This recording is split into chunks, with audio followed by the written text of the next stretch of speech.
you to shout it out. Cattle. What's cattle? Cow. What's a ranch? A dipping sauce. A dipping sauce. Is it cow dipping sauce? No. No, it's a Cattle ranch. These cattle ranches are not in North Carolina. They're all the way across on the other side of the United States. It's important for students to see real world type problems because if all that they're ever seeing is the way you set up an algorithm, the numbers aren't real to them.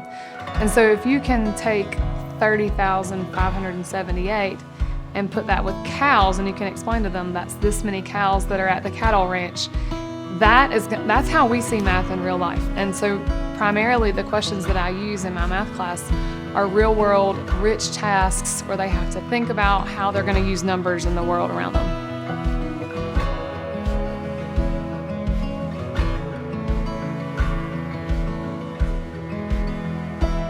So I think we have to recreate the chart.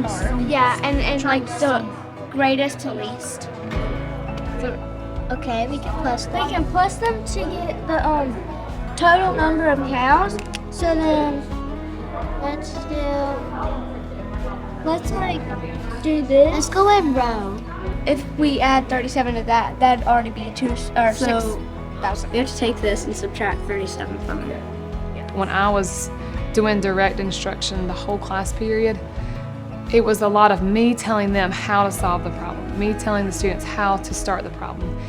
But when they're at the boards and they're used to every day tackling the problem, I just feel like I'm not their biggest tool anymore. They are their biggest tool because they have been working independently. With what? This. Or that. This one. This one. Okay. Because they're not. We need to reset the problem. Yeah, okay. They weren't lined up necessarily right. Yeah. How much what? How much honey do these get? I don't think they should get honey. Well, sometimes when I disagree, I'm like, well, I don't think this is the right answer. I'm like, why don't we recheck it and talk to each other about it because I don't think this is right. I do feel embarrassed sometimes because I'm like, oh, they're gonna laugh at me because I got the answer wrong.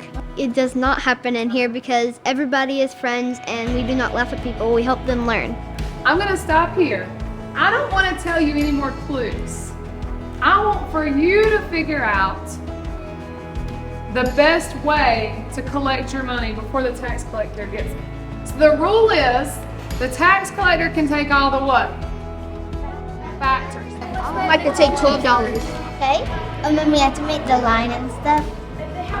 So when you took 12, that was great, but also the tax collector gets all the factors of 12. Are these the only two factors of 12? No. Times 3? Okay. So the tax collector is racking up. It's right there. Yeah. Well, that won't be any dollars though.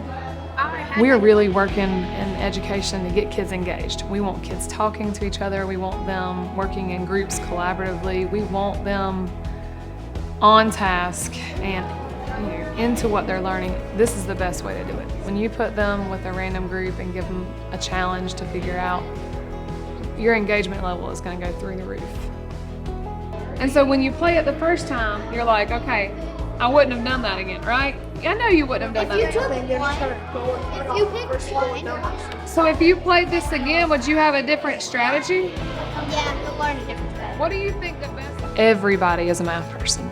My students come into the year and they know that I struggled as a math student. And I never felt like I could do anything and I never felt comfortable asking questions. And because of that, I don't ever want my students to feel that way. I want them to solve problems on their own, working with their group members. I want them to figure out what to do when they get stuck and to use what they already know and to look back at the problem and to ask their group members. This is going to help kids problem solve in the real world. This is going to help them understand math. And they're able to do more because they believe in themselves and they know that they have the tools, they just have to figure out how to use them.